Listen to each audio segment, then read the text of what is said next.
One day after Christmas down in Texas, it was a cold and bitter day. I picked up a little boy about 12 years old in my car.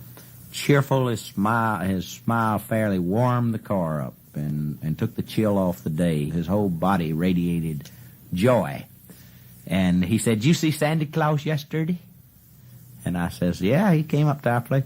He said, "Boy, we had the wonderfulest Christmas in the whole new United States of America at our house. You know, Santa Claus never did come out to our place before. There's 9 us children, and Papa said he reckons old Santa Claus is scared to come out there and park them reindeer around because somebody liable to steal one butchered before he can get away with it." And Papa's always joking like that, but here, just before Christmas time last week, well, Papa got word that they was giving things away in town for people that wasn't going to have no Christmas, that Santa Claus was going to leave something with the Shriners or somebody like that, Salvation Army, and if you go in town, you could get it. So he hooked up the mules day before yesterday on Christmas Eve, and he told us not to go getting all upset and tore up about this because there might not be a thing to it. I ain't sure I'm going to bring nothing back. But shuckins, we couldn't hardly wait. Boy, we couldn't get our mind on playing nothing else, you know. We just kept looking up the lane waiting for that wagon team to come back.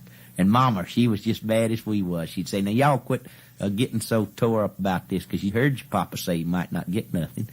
And sure enough, along about 4 o'clock in the afternoon here, we heard the wagon a-coming, and Papa had them mules in a full trot, and the harness was just a-jangling.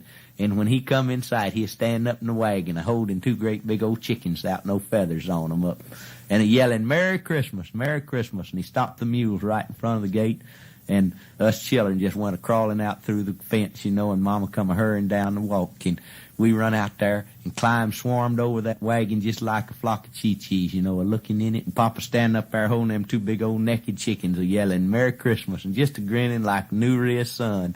And you ought to have seen all the things that was in that wagon. Apples and real oranges, you know, and stripedy candy and nuts. And Mama, she's holding a baby in her arms, and she peeked over in there, and she just caught her breath. And she looked up at Papa, and he's standing there, and he reached down and dropped them chickens, caught that baby out of Mama's arms, and just lifted him up and said, "Merry Christmas, Santa Claus, to you." And we all started talking at the same time and asking Mama what this was and that was, and she's pointing out them nuts. It wasn't just peanuts. There's nuts with foreign names, you know, and everything in there. And she just wonders. And all of a sudden, Papa, we heard him sing out, "Merry Christmas, Sam Jackson. Did you go in town and get some Santa Claus, too?" And Sam Jackson, you know, he's that colored farmer that sharecrops right next to our place. And he was leading that old crippled mule of his down the lane. And we all of us stopped and looked up there toward him, and he kind of shook his head, and he said, "No, sir, Mr. Wells, sure didn't. I didn't know it was for everybody. I just thought it was for the white folks, and didn't go in." Papa says, "What, Clar?"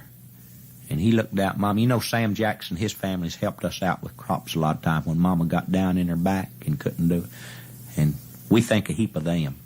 And Papa looked at Mama, and Mama looked at him and just kind of smiled like, and Papa just sang out all of a sudden, said, "Sam, I'd like to forgot to tell you, old Santa Claus left part of this year in there for you, and he said to be sure and get word to you that you and your wife and young'un are supposed to come down here and have Christmas with us tomorrow now, because we're going to Christmas gift it all day long." And Sam Jackson said, "You sure about that now, Mr. Wells?" Papa said, "Sure about it. I don't want to get Santa Claus mad at me. Listen, he liable to tire me up if you don't get down here. Y'all come early and stay late." And Mama, she sang out and said, "You tell your wife bring now some pots and pans because we're going to have a heap of cooking to do tomorrow. It's going to be Christmas time in this house." And Sam Jackson said, "All right, sir." And boy, he went walking off and all. We was just talking again. And that night, we couldn't hardly sleep, you know. We just couldn't get to bed. He was laying there on the pallets, me and old Ernie, and we'd nudge each other and just giggle, you know, and then creep up and crawl on all fours in there and look in the kitchen and see if that was in there, boy. And, you know, Mama and them Papa would say, "Y'all better shut up and go to bed now, 'cause Santa Claus is going to get mad at y'all," and then he'd laugh himself. And boy, next morning, sun just come up and looked Christmas timey, you know, just smiling all over the earth. And here we hear the wagon coming. Here comes Sam Jackson and his 5 children and his wife sitting up there on the spring seat with him. And they come biling out, you know, and Willie Jackson, we go rabbit hunting all the time anyhow, and I think a heap of him. Boy, we started playing Christmas time there around the house. And we had more fun just playing Christmas gift, you know, wrapping pine cones up and giving them each other. And we none of us ever played it before, but it just come natural to you. And we just laughing. And when we wasn't doing nothing else, we'd run up and smell in the kitchen door and then just turn around and look at each other and just laugh. And just roll over, you know. You just tickle you to be at Christmas time. Just old Santa Claus everywhere. And Pop and Sam Jackson fixed up long boards and put sheets over them for a table. Prettiest table you ever seen in your life. Looked just like a cathedral or something in there.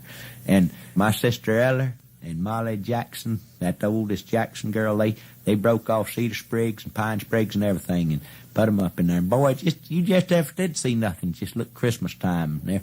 And Mom and them, about noontime, they said, all right, now let's all come and eat. And boy, we went in there, and I was sitting right next to Willie Jackson, you know. We just couldn't hardly keep laughing. And at everybody's plate, there was an apple and an orange and some nuts and some striped candy, even at the baby's place. And Mom and them started bringing everything in, put it, and you just almost kill you. Smell it. It smelled so good, boy. And they put it all up and down the table, and then Pop said, now, Brother Jackson, you deacon in church. You say grace. And Sam Jackson, he didn't bow his head like heap of folks do when they say grace.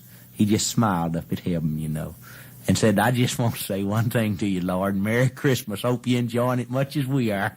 And then we all fell to an end. It was one wonderfulest Christmas in the United States of America, you know it.